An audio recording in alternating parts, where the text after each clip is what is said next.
I think they'd gone from like 0 to 1.22 million in revenue in under 30 days through TikTok Shop, an AOV of like £120.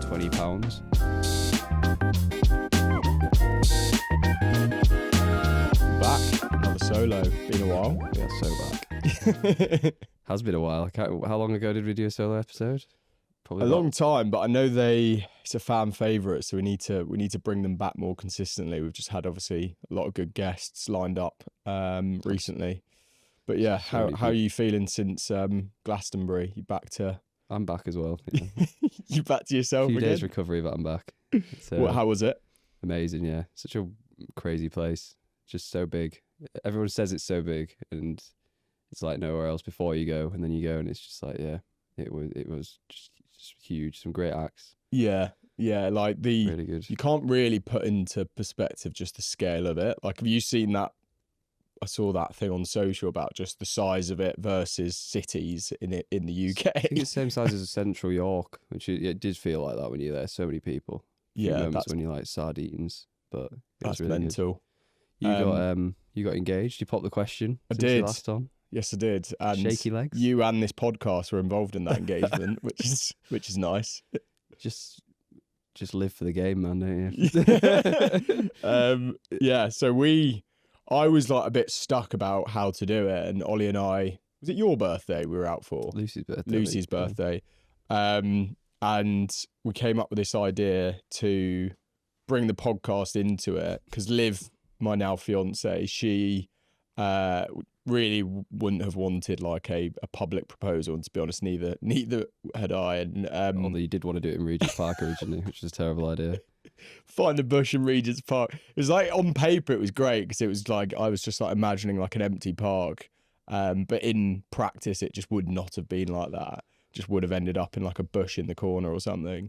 But yeah, I booked a penthouse in London, and we said we were filming a podcast. The old bait and switch. Yeah, exactly. She had no idea. And Olly got involved, so you messaged her saying we're doing a big guest episode. Can you come and film some BTS of the podcast? Which we are going to do. Which, yeah, we are going to do for the big 50, episode 50 coming soon. And yeah, it got to Friday. She thought she was kind of moaning all day because she thought that she was going to have to be filming BTS for a podcast on her Friday evening, and then turned up to the location and took her up to the top, and yeah, shaky legs. Shaky legs. I almost didn't get in there. Like it was like the most complex way to find the key, and the lockbox just wasn't opening, and I was just like sweating. And you were the only person that knew, so I like messaged you, and you're like, "What the fuck am I supposed to do about this?" 50 minutes away. But yeah, exactly. Congratulations. But we got in the end, and yeah, I guess next chapter now. Can't wait for the wedding. Getting old. Cool. Well, let's jump in then. I think we got a few things to go through today. Again, a bit of an episode where we're just going to go through some current affairs within the D2C e-com space, some new creative trends and insights that we're seeing from across all of our brands. Going to touch on some controversy in the space as well, which everyone enjoys. Lots has happened since we last did one of these, so I can't wait to dive in. I think you've got a few TikTok shop store stories. Yeah, that you wanted to go dive through into that, and then maybe just a bit about what we're working on in the business as well, because I think it's interesting. We don't speak about the agency that much. Yeah, I think you've obviously been sort of back in the trenches as it is with deep in the weeds of creative execution and strategy the last few weeks. So I think it makes sense to start with creative, right? Yeah, maybe a bit about what's working that some of the listeners can take and execute on today. Yeah, I think one of the biggest ones that I'm just seeing consistently working, which is pretty simple in many ways, is like POV UGC videos. So that's essentially like, you know, you get those kind of neck, they're kind of, it's, I don't know even how you describe it, but it's like a phone holder that goes around your neck. So it looks like POV, almost first person shooter style. And we're just seeing those working really well, but going more from like a very top of funnel unaware angle. So the voiceover drives the narrative, but then really like what we're seeing on screen is just, you know, if it's say a supplement product powder that needs to be mixed into a drink, it's just someone with it on the spoon going up mixing. But the key is like taking like an investigation angle or arc. So that idea of, I did a bit of research and saw a study that said solution can help with problem, and it's like on your laptop screen looking at that, but it's all POV. I think as part of that, what we're seeing working really well, because I know like one thing brands will struggle with if they've got older personas, which works really well with these POV style concepts, is finding older creators. As we know, it's very hard to find good older creators. There's a lot of demand, not much supply. So we've been going in a lot with those angles from the daughter or the son. So the one that has worked really well is a Creatine brand, but my mum has really struggled with problem, or my mum's going through menopause and is really struggling with brain fog, fatigue, etc. And then going into that investigation angle to uncover that creatine actually can really help with that, and using studies to back it. So try those angles where we're going from the perspective of the daughter, the son, someone buying for them. That first to third person ish. Yeah, something like that. Sort of. Exactly. I think that first person shooter one, I think in the notes we've got like we've nearly spent £1 million on that. Probably by the time this comes out, we will have spent £1 million on that. You can buy one of those neck braces for £10. I actually think I sent you it originally from TikTok shop. Yeah. I remember when we first started seeing them there. Like, even like packing orders and stuff, you see a lot of people doing it. So like £10 TikTok shop piece of kit, like just such an easy thing to put together. We've actually bought them for a few of our creators that we just like will have doing them consistently, because they just work consistently well. It's just quite satisfying, isn't it? Wonder if you could set them up with, we haven't tested this, but I wonder if you could like set it up as like filming someone in the house, like as they're doing things around a room. Yeah. Like we've seen, there's a film coming out of that POV about a ghost. I saw the trailer recently where they've like attached cameras to part of the room and filming them like doing things. That could be quite an interesting paranormal activity vibes. Yeah, exactly. Like maybe that could be something to test as well. But yeah, I've seen one ad that's doing really well, which is like a Ring doorbell ad, which is like people arguing on the Ring doorbell. And it's like pattern interrupts, isn't it? Yeah, like, that's just a different film. I imagine if you've recorded loads of people are recording like summer videos on those old camcorders. That could be interesting to test as well. Just like changing the format a bit. Yeah, 100%. But it's so weird. This one hook just is killing it across multiple accounts. So obviously, for it to really work well, it needs to be some form of supplement powder, or even just holding the product. But if it's a powdered supplement on a spoon and just walking with it, honestly, because it's just like the motion, the obscurity within it, like every single one we've done has had like a 40% plus TSR, or even just walking with the product in hand and placing it down on the counter. I think that with, that POV style just seems to work really well. I think the other thing on top of that we're doing as part of these POV concepts, when we get to like introducing either the benefits or the USPs, holding them on pieces of paper in front of you. So we did this one where we were holding each of the benefits on a piece of paper, then we'd get rid of one paper, and as we talk about the next, get rid of the next, and you've just got them like the papers stacked up against each other. But we're those kind of, bringing the messaging into paper, whiteboards, that's something that worked a year ago and it's still working really well. You just need to be a bit more creative about how you use it. It's like the redefinition of the ugly ad, right? The ugly ad was the sticky notes, single image, really basic, and now it's like we've done a few where we've stuck the paper on people's backs and all sorts as they're walking down the street, haven't we? Yeah. It's like just reinventing the format a little bit to be a bit more dynamic and a bit more engaging. Exactly. I think the key there is like I'm like a big believer of like motion within creative. Like how can you create more motion? And that's a good example. One person might just be filming a whiteboard that says it on the whiteboard, but taking that one step further, putting that on a piece of paper on someone's back while they're walking down the street, it just drives that, pattern interruption and makes the motion really helps with that. It's coming back to those hook layers, isn't it? And like working as hard as possible to capture the attention, like giving yourself as many different what are the different levers that you can pull, motion being one, sound being one, visual, obviously. So I think it makes sense that stacking them on top of each other is working better. Yeah, as things get a 100%. bit more competitive. Yeah, absolutely. I think, again, like, people were worried about statics with, OpenAI's image generation, but we're still seeing them doing really well, especially the more native stuff. I'm seeing so many static ads that are just stories, like people, like just a story frame with just Instagram basic text overlay, but like, and it can sometimes just be a product. I'm getting hit with loads of like blood test gut health things because I was looking at a prospect the other day. So many of them are just that, like stories about the product with the product behind it, super native text. Yeah. And yeah, I think statics are still working. I think what's the approach to statics has just become more like iteration, but more like big swing iteration. Like if you're going to test 5 statics of the same angle, they all want to be very, very different. Yeah. But still with the same core messaging. Yeah, 100%. Yeah, I think some of that Instagram story one is popping up a lot, making that really authentic. So it looks like the individual's been gifted the product and they've just put it on their story. Space Goods, they've got a best performer where it even says #gifted, but it was like, I was gifted this, but now I'm a subscriber. I also think testimonial, like just long form reviews, are just still working. It's like, I think that's just an always on, like you should always be churning them out and just trying different static formats for them, because eventually one will hit.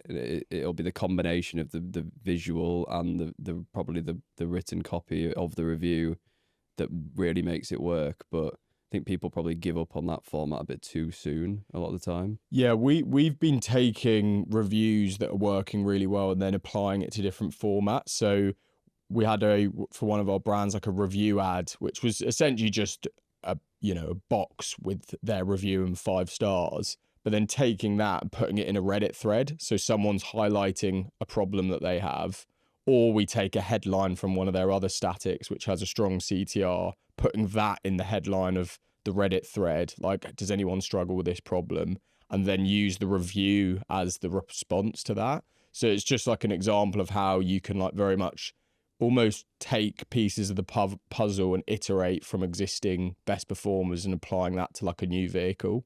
Yeah, makes a lot of sense. I think the other thing that I've been close to, that's again, it's kind of native in a way, has been that like Reddit overlays. You've put it in the notes as well, but like someone's hawking about a Reddit thread that they've just got on the screen as a green screen, and just like maybe explaining their story in relation to the post, how that post was the root of the discovery of this product. I think that format's also performing incredibly well. I think you could probably apply that to so many different sites, so many different backgrounds. Just the green screen format on top. It's such a good example. We're doing that a lot with like news headline ads right now. So they're also just still pumping meet the viral founder that with just like a picture of the founder and then almost the product as well on screen, and it looks like it's almost a piece of PR. If they are working really well, and you can iterate on them at scale. Like we started working with a brand. I think we did like 40 headline iterations of that and just found 2 top spenders through it. And then once you found them, as you say, apply that to a green screen with someone talking about the founder over that green screen that looks like it's an article. Yeah, I think we've spoken through quite a few different like native formats there. What's, from a Hyprod perspective, what are we looking at? I think that's like almost more innovative as a format. So what are we finding working there currently? So we're still seeing podcast ads working really, really well. I think the key there is just the 2 types of podcast ads I see just continually working are if you have real conflict in the ad, so like a believer and a disbeliever, they're still working really well, or expert focus. So you've got one expert and maybe the host of the show. Yeah.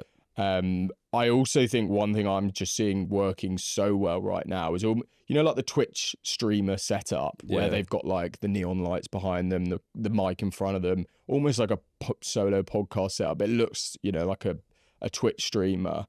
Doing that with someone really educating around the problem, or there's Space Goods have a good one right now that I saw that's like that as well. But I think that works really well where you've kind of got you're really educating around the problem and then introducing the solution, but it's just straight VSL style to camera in that kind of setup, and then you're using like AI B-roll or stock footage showing, you know, if it's a gut product inside the gut, split screen with that. They're working really, really well. We're also leaning heavily into like how we can utilize YouTube formats and apply them to like big swings. So, you know, that football series, I forgot the name of it, but they do like strongly agree, strongly disagree. Sky Sports, I think, could do it. Oh, is it Sky Sports? I think it's so it's a big TV series, yeah, that do it. I can't remember who actually. I might be wrong, but yeah, where they have the table and they slide the glass side to side. Exactly. It's like it's done in football, right? So you'll have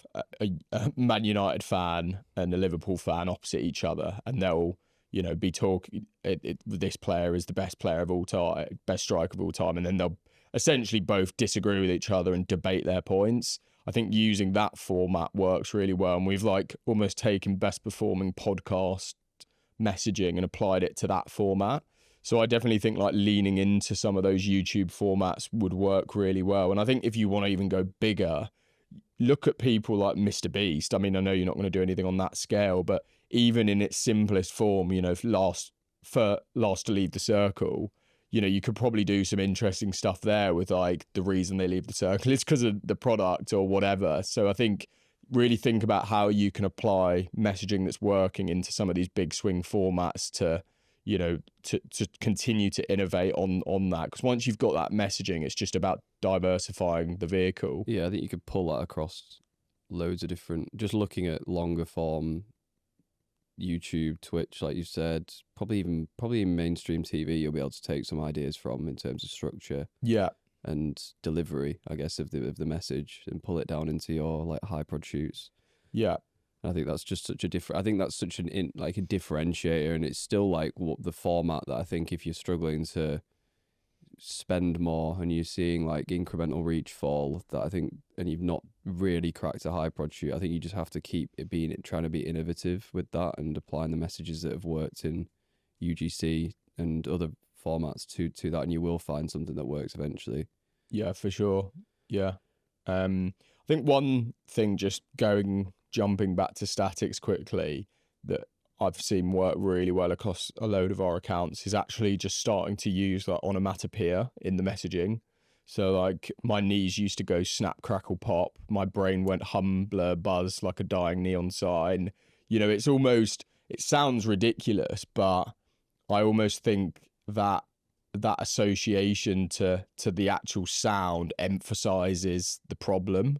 And it's something that we can all relate to. Like that snap, crackle, pop is a great example because we think of Rice Krispies. It's just nice to listen to, isn't it? Like it just I don't know, something just sounds nice. Probably makes it more engaging. Your high school English teacher would be so proud. I know. I don't think I've used the word onomatopoeia for about 20 years. Yeah, it's back.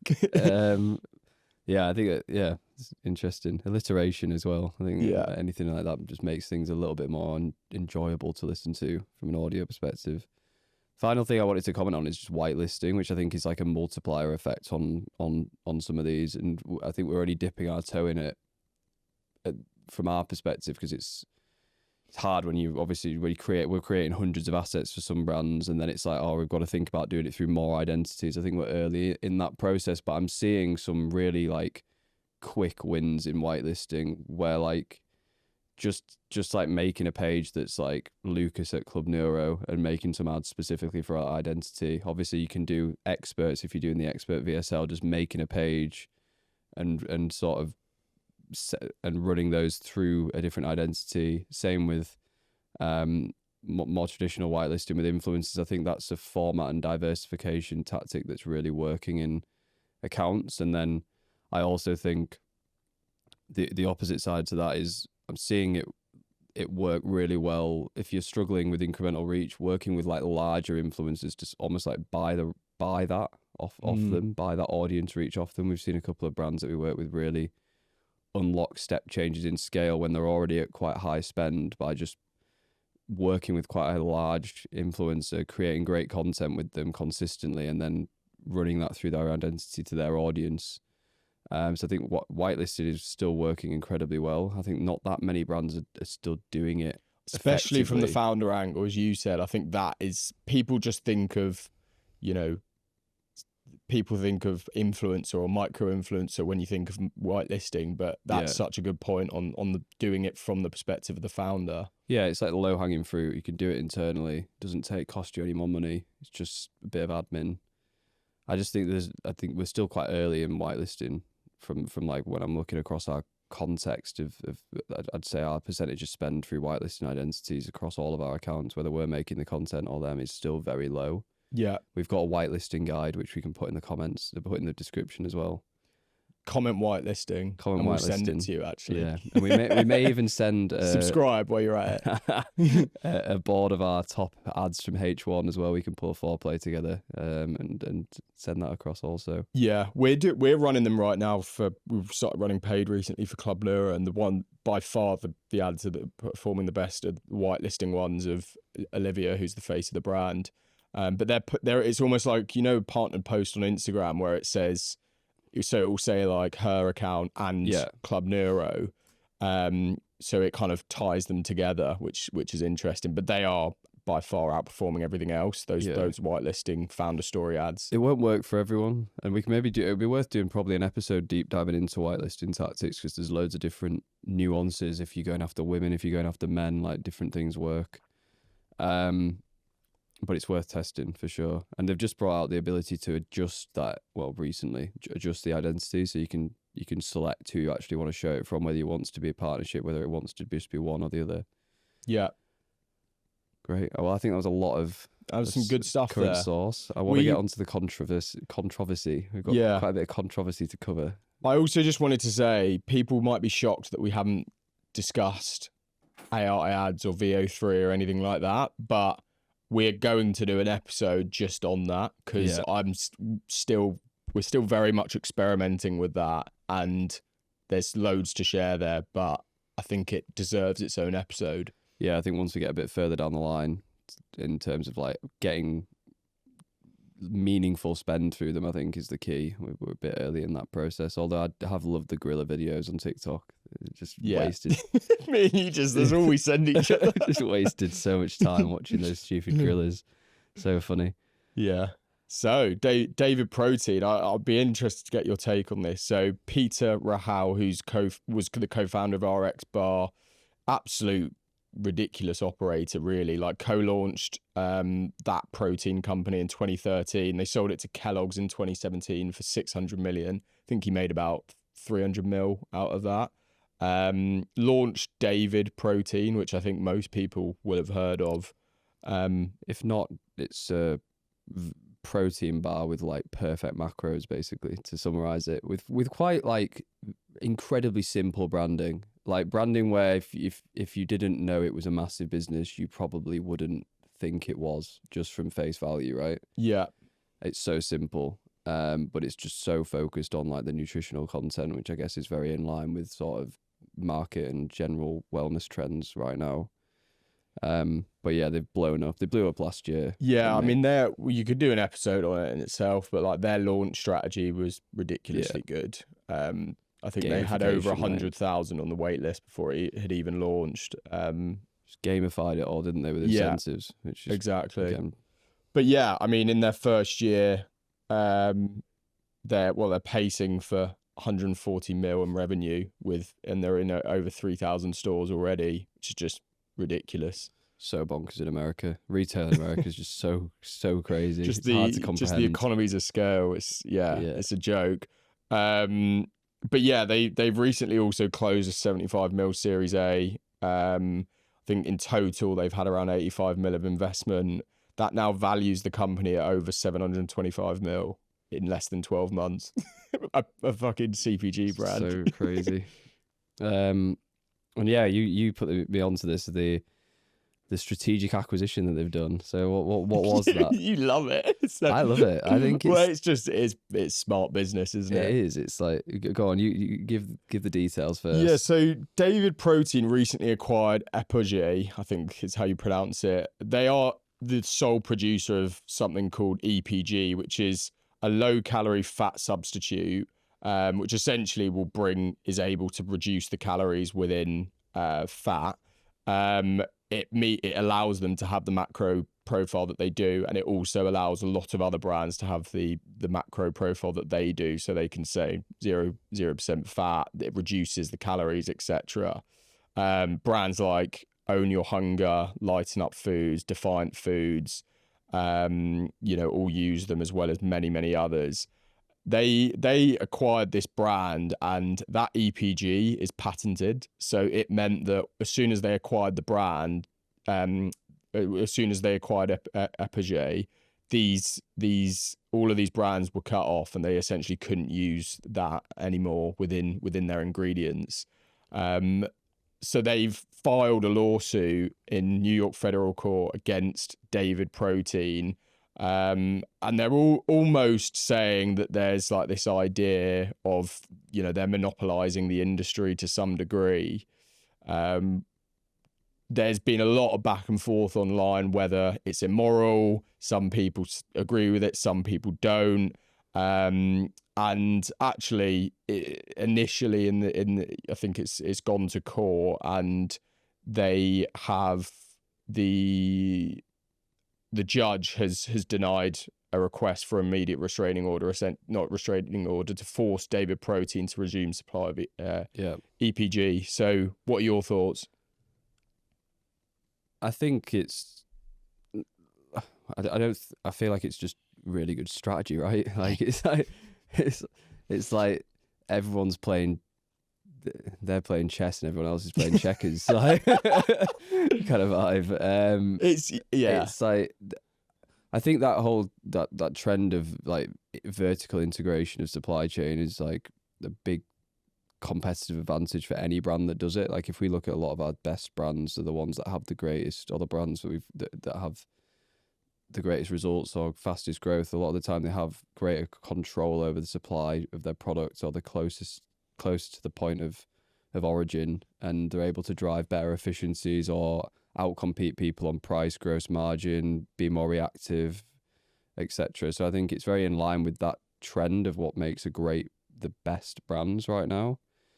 And I think it's no different to many patents, really. Like it's they've just approached it in a different way. Ethically, like whether it's having a negative impact on the consumer, I guess is something to consider. Like less choice, forcing other businesses out of the market, like that is a negative. But from like a pure business perspective, it's like a great move. Yeah, I think that's I think because David Protein is on such a global stage now, it's being frowned upon. But this happens every day in business. A lot of brands that becomes their unique lever, doesn't it? The fact that no one else can do what they're doing because they've patented it. That is people make a living off finding holes that in areas that haven't been patented and submitting a patent against it. So like it's that is the game in many ways. But I think it's more like you say, from a consumer standpoint, that I think is people are kicking off, because I saw one comment on their Instagram which was like, I love David Protein, I have it every day, but then these other brands are also a massive part of my diet and what I consume, and now I can't use them. Yeah, I think a lot of like when thinking about outcomes for the consumer, when talking about the consumer as a collective, I think one of the biggest like positives is always choice, like the ability to have greater choice of goods or services. And I think if you're restricting that, there's an argument that it is negative from that perspective. But they just need to find a way around it, right? They need to, if they're able to. I don't know if that is possible. Maybe that's very difficult. It feels like it makes sense if it was competitor protein bars. Yeah. That I understand, but I think some of the products fall into like almost other categories, which yeah, but I agree. It is dog eat dog in business, and it is part of the game, isn't it? It's probably made their business infinitely more valuable, like overnight, almost, by just removing a lot of the competition from the market. Be interested to see how many customers they've lost. I know a lot of people were kicking off about it, saying like they're completely boycotting the brand now after that, but I think it's one of those. It will pass, won't it? Very quickly. They'll forget about that. People have short memories, right? I think that'll.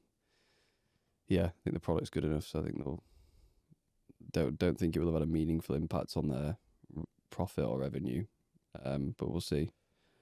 Another bit of controversy, which I only came out yesterday, is the Creatine scandal 2.0. Oh God, I thought we were done with that, but James is a savage.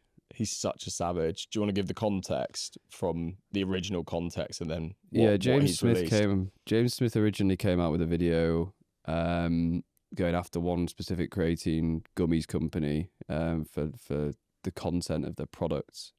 And again, I don't feel like there was any like there's an element of like probably should have done the due diligence, but I don't think that company were maliciously intentionally selling Creatine gummies with nothing in.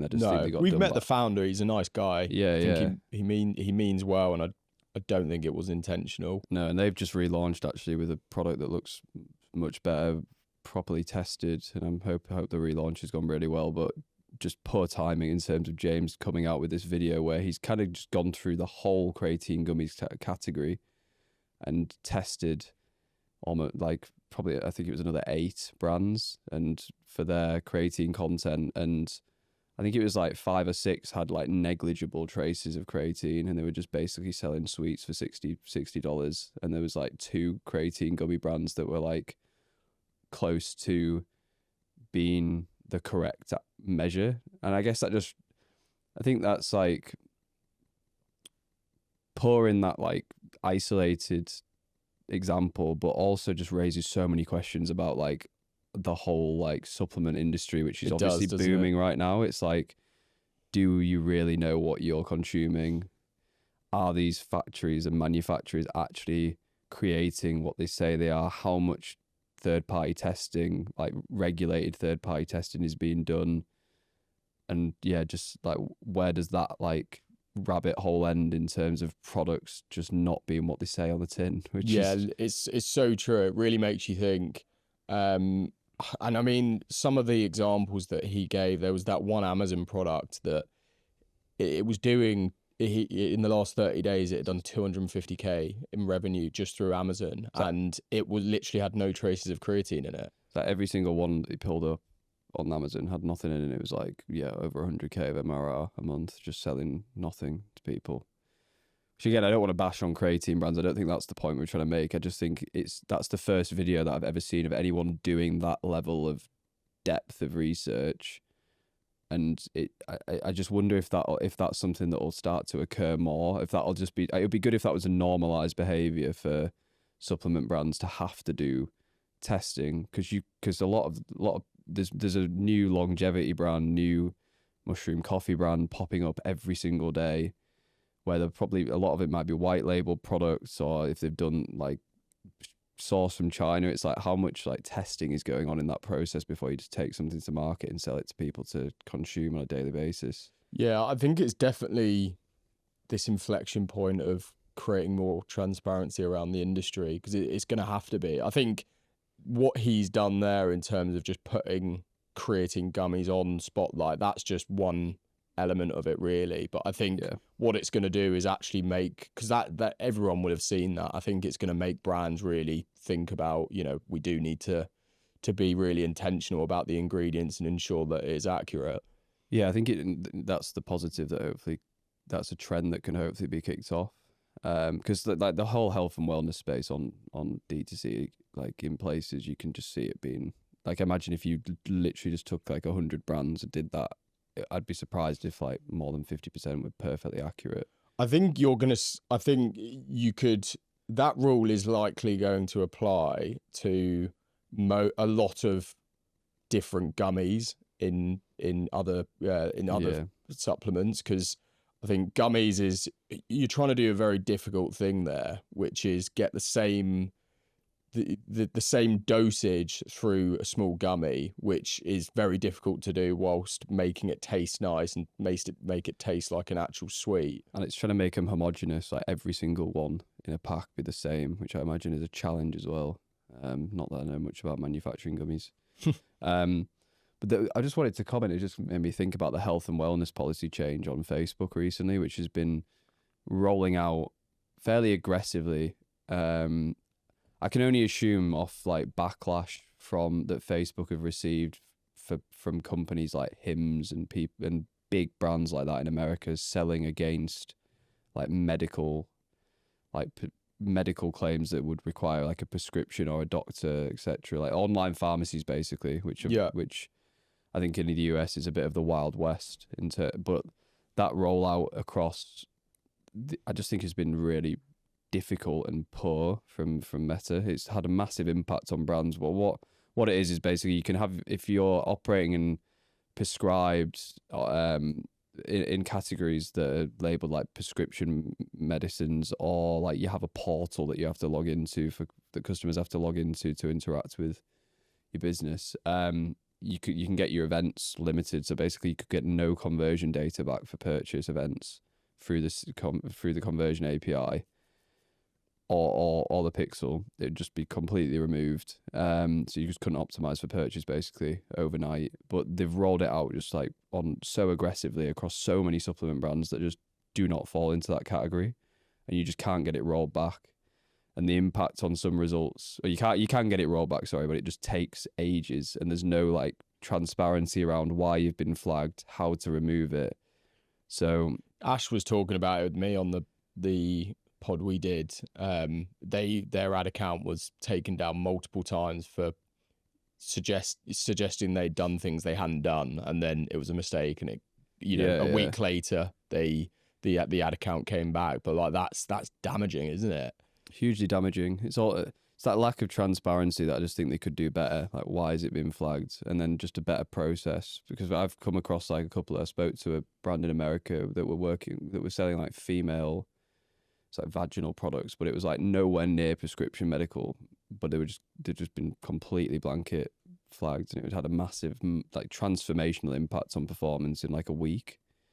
I just think that's just an interesting, just difficult for many brands to manage right now. I know Mark Zuckerberg spoke about it on his episode with Joe Rogan, not in that sense. It was more hate speech, in the sense of hate speech, and how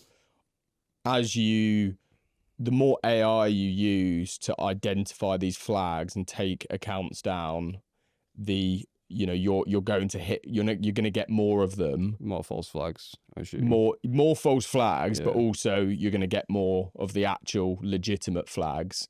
But then obviously the more you bring that down, you're going to get less and miss the ones that are actually doing it. But then actually less people are going to be affected. So it's almost like that balancing act of how far you push it to make sure that you're getting the people that actually deserve to be taken down from it. But he was talking about that in the form of like hate speech and things like that. Makes sense. I know he's rolled back a lot of policy there, didn't he, after the election? Like his whole take on mediating the platform changed. But yeah, I just still think he's openly said it that he doesn't spend any time on the ad products, but for such a big company where all the revenue comes through advertising, it's so frustrating. That's ridiculous. Like that. It's just so frustrating when they do such an ignorant comment. Like the amount of the billions in revenue they make a year from that. Yeah, it's crazy. Switching away from Meta towards TikTok, I wanted to just talk about a couple of just TikTok shop trends, and I still think every brand on Meta every brand who's like solely advertising on Meta, maybe you're not active on TikTok shop, but you should be using it for creative inspiration. Go buy Callow data, go look through the top like 50 stores, top creator, what videos are driving top revenue, GMV, the last 7 days, last 30 days, because you'll find some amazing ideas, and some of them are so simple. But I think over the last couple of weeks, I've just been watching the rise of these like 2 to 3 really high AOV stores on TikTok Shop, which kind of book that trend, that narrative of like it only works for products under 50. And I do think there's an element of, one of them's Ninja, which obviously Ninja, just the creamy, the fans, like their products are just so good. Like, yeah, so TikTokable, aren't they? yeah. Very So much fall into that category. such an amazing business, so innovative in terms of the product development, and that just I think that makes everything else easier. But the other ones, one was Shark UK, which is basically a fan business. It's these massive portable fans that you can put water in the top of, and it like creates a mist. But I think they'd gone from like 0 to 1.22 million in revenue in under 30 days through TikTok Shop, an AOV of like £120. I think the top creator had generated like 150k of revenue in under 7 days. And it was literally just a video of the guy demonstrating this fan, like just how it works, pouring it in, really simple. And the second one was this Brams UK, and they were selling garden furniture. And the video that had done really well for them was just this woman who talking to the camera with an overlay of the offer, not even with the product, just green screen, and a sticker of the garden furniture set and the offer that was on, and they were selling for like £120 a pop. They'd both just gone crazy viral and done like over a quarter. I think that done nearly $250,000 in revenue in under 30 days as well. That's wild. It's just interesting to see, firstly, the simplicity of that content. It was the fan one, which we can link below, was really, really simple demonstration of USPs, really clear objection handling. I think the timing of that, obviously with the summer months and the heat wave, I think will have had a massive impact. But I just found it fascinating, the simplicity of the execution that had driven just a completely transformed those businesses probably overnight, just with a couple of videos. It's why I think, again, most brands should be on TikTok Shop, even just from a creative learning perspective. And I think that whole AOV piece, it's just fascinating to watch that trend and whether that will continue through the rest of this year. Higher AOV products. Yeah, it's so interesting, and I completely echo that. Like from the perspective of creative ideation and innovation, like we use it all the time. We've mentioned it in a previous episode, but we will use TikTok Shop as inspiration. We'll download the videos, upload them into Google AI Studios, create a paid framework from it, and then apply that to paid creative. But yeah, through that brand lens, like even just as a top of funnel player, it's just like massive how that can drive search traffic, how you can like use that as a testing ground with your affiliates and then apply those best performers to paid on Meta. You know, there's so many benefits that can come from it. Yeah, I think it still feels undersaturated and underutilized. I think the strategy that you need to achieve success has changed. I think just mass gifting products doesn't work quite as well as it used to do. I think it's more like going and building a targeted list of higher GMV creators who are good and like creating a few different briefs and structures to distribute across them, giving a bit more guidance, incentivizing them a bit more. But it can have such a transformational impact on revenue, and it's just a platform of discovery. So I think it's really good for like upper funnel angles and like narratives and formats and content structures that you can translate really effectively to Meta and just add a little bit more direct response messaging and into the assets to translate them into like paid ads for that platform. Yeah, have a look on Callow data at those brands. It's really interesting to see like how fast they're growing. And I was hoping to do like a really deep strategic breakdown of what they're doing differently, but like they just weren't really doing that much differently. Yeah. The videos were just so simple. Yeah. So simply executed. The offer was strong and the product was good, and it was just doing amazingly well. Yeah, I think so much potential there. And like you say, a lot of the time it is just so simple. I bet that incentive piece is really important. You almost have to reverse engineer from the perspective of like what's going to really motivate the affiliates to get to this point. Yeah, you've got obviously like laddered commission based on volume, but then I think like giveaways, it's the brands in America are doing it like as standard now, where like once you pass like 10,000 in sales, you're getting like £500 gift card, 50k might be a watch. It's like they're doing, well, maybe those numbers don't add up, but whatever the structure is, I think Goaly's one you can find online that did this really aggressively. Yeah, I I think gave away a condo and a Lamborghini, was it? Yeah, I think some brands are giving away like holidays, like taking the top creators to a creator house, which is actually really smart, I think, because then you can do more content in that location. So that is really smart. So I Never think, heard that. yeah, so I think like just treating it like a little sales team still. It's like a little content creator sales team. And we're thinking about that through, I think you can also start to think about how you could try and do that on Meta through incentivizing UGC creators that have proven to work on a percentage of spend basis or percentage of outcome basis. Yeah. And get them just working to like unlimited briefs, or they're just putting the ball in their court to just drive asset volume for you. I think that's something that we're going to see brands do more of over the next 12 months, is taking that structure to other channels. Yeah, for sure. Yeah, it's true. It's like how can you apply that almost affiliate model to Meta?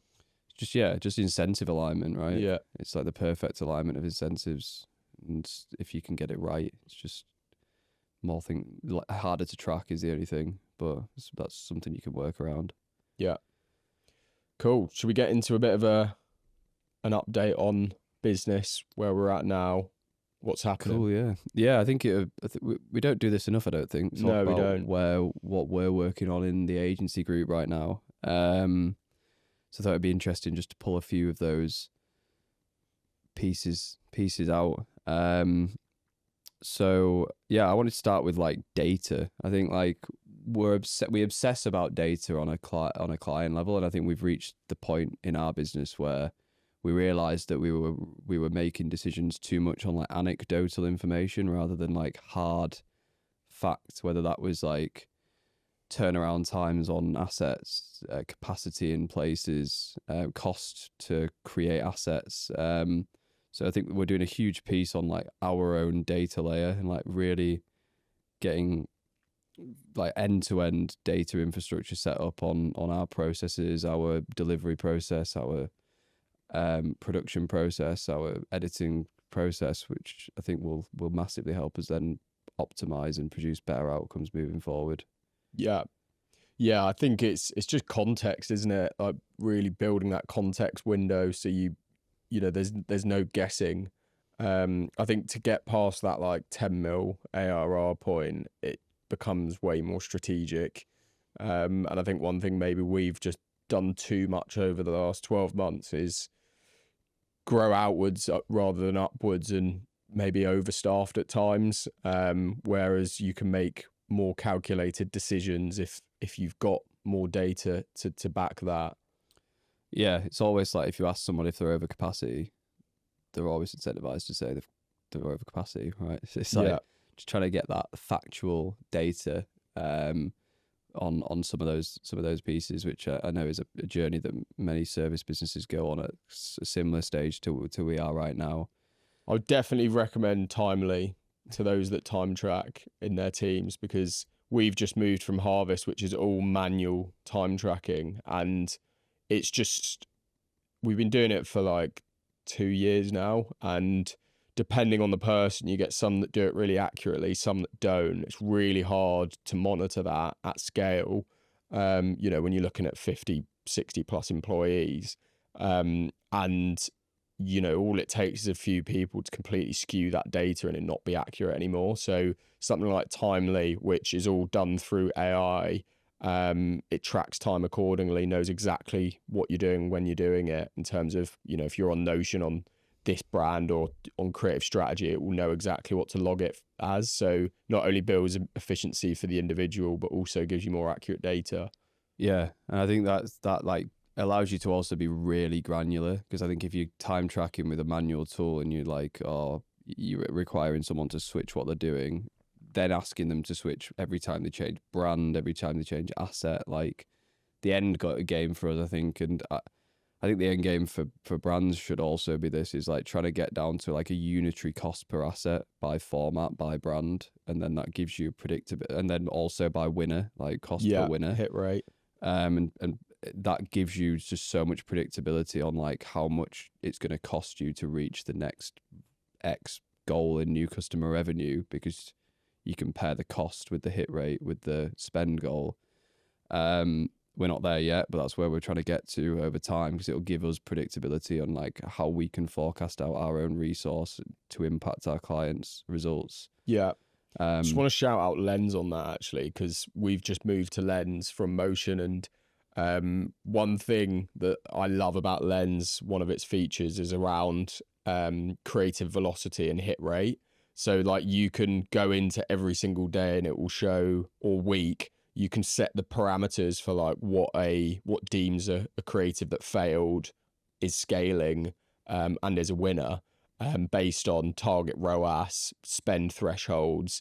So it will tell you exactly, like if you're looking over the last 7 days, how many ads you launched in the last 7 days, how much were winners, how much were losers, how much were scaling. And you can start working towards those benchmarks of what, at least 18% hit rate as a target. I think 20 is like gold standard. Yeah. Like if you can hit 20, you're absolutely killing it. Not many do though. No, I think anything above like 12-15% is decent. Below that, you need to do work on quality. But yeah, like 18-ish is, I think real 18 to 20 is like absolutely elite level. But yeah, I think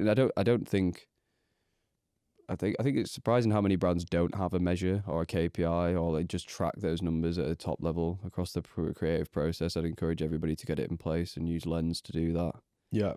You put here the top spender system. Do you want to just touch on that quickly? Yeah, I think just on that data piece, obviously we were looking at more just them from an efficiency team perspective, but if you're a brand, if you're an agency, like use that data to your advantage. Like you need to be building context, at all times. The bigger the context window, the more data that, your LLM or ChatGPT or whatever it is has, the more accurate, output it's going to give you. So we have a system now in place that if a creative hits a top 8 spender, it pulls it into a framework, which takes every link to the brand out. It will, if we're talking about supplement rather than saying the supplement brand, it will just say product in brackets. It'll build it into a framework with shoot direction on the visual directions column. And then it will also have a hypothesis as to why that worked. Now, if you've got 300 creatives from the last 90 days that are within that database that all have frameworks and a hypothesis attached to why they worked, that is an incredible piece of data that you could use to train a ChatGPT bot, as an example, to really support you on creating really strong ad creative. Yeah, I also think that you do the hard work to set those processes up, and they actually become more valuable as AI advances over time. It's like, do the foundational context layer work first, and then you can plug in new tools as they come to market. I think spending time there is really important. The same with documenting processes before you build like AI bots. Like really start with the framework for the process first before you go into N8N and start building. Yeah. Oh yeah, I'm well aware that this will be redundant soon because it won't be needed. Yeah, classic. But it's in the interim, it's important to be thinking like that.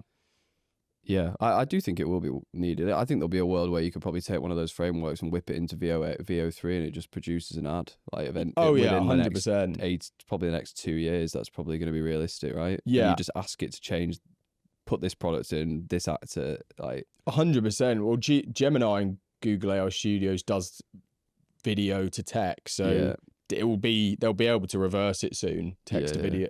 Well, in terms of like taking video inspo and applying that to VO3. Crazy. Another area we're obsessing over is like hiring and just rebuilding our like training processes towards like excellence within a couple of really key roles. I think growth strategists and creative strategists, just with how the industry is moving and the leverage that sits with those two people. I think we've been in a position of sort of, and still somewhat are in like reactive hiring. It's like, we need this person because this person's leaving, or we've got these clients coming on board. It's like, how do we flip that towards like proactive? How do we have like how do we always, we're always on hiring, but like, how do we sort of bring people to us more actively? Is something that I'm thinking a lot about, and I know you guys are working a lot on like internal training processes right now. Yeah, I think the journey we've gone through with creative strategists, and I think this can apply to like a lot of roles, is really to set the standard for the efficiency, the urgency, the speed, and just, yeah, that standard that you expect of an individual should be there from day one. I think people fall into the trap of hiring others and bring people into the business. They start them really slow, watch a few videos. It takes them 3 months to actually be at like capacity. But what you're doing is it's almost like a false expectation of what the role actually is. So we treat it now from day one, where they go through these sprints of, okay, we'll take them through the end-to-end process. So it's like a training video we've created on the research phase. They have to watch that, make notes off the back of it, and then straight after that, they've got 24 hours to go away, do a research phase on this brand. We review it. The same then for concepting, X amount of concept. And we literally just rinse and repeat that cycle for like 2 weeks. And reps just from day one is so important, rather than starting slow. And it sets the standard for, that speed and urgency that is required, and the level of quality required from day one. It's like that drive, right? I use the word drive. I've been using the word drive a lot recently, because I think that's what you really want in a team member, in a business, especially in a service business where you're working on other people's companies. It's like, you need them to be able to drive workflows forward, drive outcomes forward. And I think you need to set that expectation, like you said, from the very start. I also think that it helps that reframe of like what that probation period is when you're hiring people, to being like, I just think interviews are pretty pointless. I will die on that hill. Like, you cannot learn that much about someone in 2.5 hours of spending it on the phone. It's impossible to like know if someone really is an A player or not. Yeah, and some people can interview terribly and be amazing, and some people can interview amazingly and be terrible. And it's like, there's no commonality across that. There's a few, you learn like different techniques to pull things out, but it's like that first 2 to 3 weeks is when you learn about them, and you need to use that as a pretty ruthless check of like, is this someone that we want to keep in the company for the long term, or is it just not a right fit for both of us? Yeah, there's a really good clip of Andrew Wilkinson talking about that, and just like he's kind of said the same, like, just impossible to actually really know until someone's on the job. And he's very much, and we fall into this to some degree, but like hiring for potential over pedigree. Yeah. Someone who, and that's why we bring in the culture pillars and the mindset side so heavily into that recruitment process. Yeah, I think it's so key. And then the final area I just wanted to talk through was a bit about like marketing and events. Obviously, this is part of our marketing. I think we're looking to continue to evolve our marketing strategy into the end of this year. I think with the 50th episode of this pod, we're definitely going to do a big roundtable with a number of different guests and debates. We've been talking about this for so long. Debate some hot topics. I need to get that in motion. So you'll see that coming soon.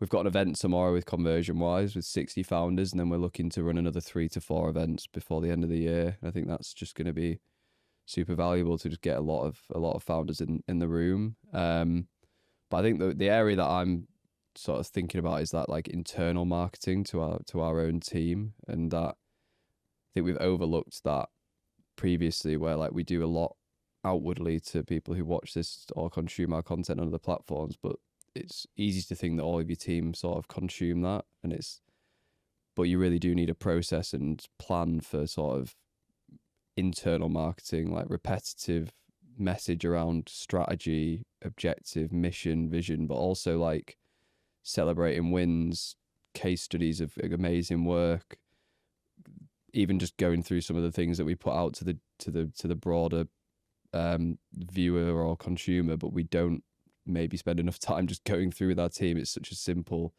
reframe, but it's just something we've not taken as seriously as I think we could, and I think it'll produce really good outcomes when we do start doing it. Yeah, 100%. Yeah, I think it's so true. We invest so heavily into the marketing side. We create some insane resources that we just give out for free, and it's like a one-way door, and we're not really then making sure that is being echoed it's back into the team, because obviously the marketing function is separate from delivery. Yeah, and I'm also just obsessing around the idea of like, I think we've been guilty in the past when looking at training and development as like new and additive at all times, rather than just like 80% of the results we produce for brands comes from 20% of the work. And it's like, we need to obsess around just constantly developing and raising the standards in those areas across the whole company, which is hard when you've got like 60 people.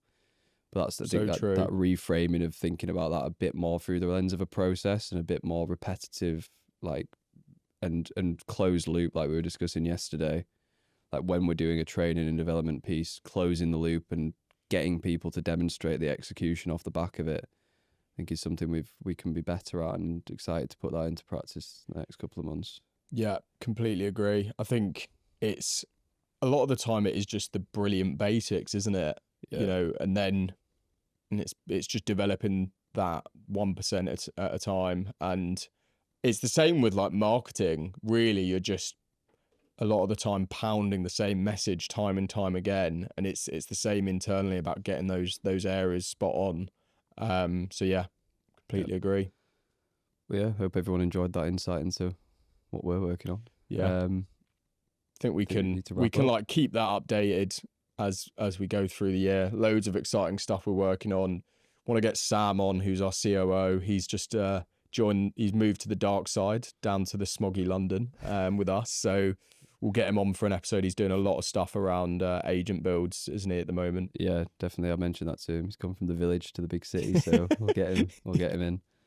But yeah, make sure you subscribe to us on YouTube and Spotify. Give us 5-star, like the video if you can, and because it really, really helps.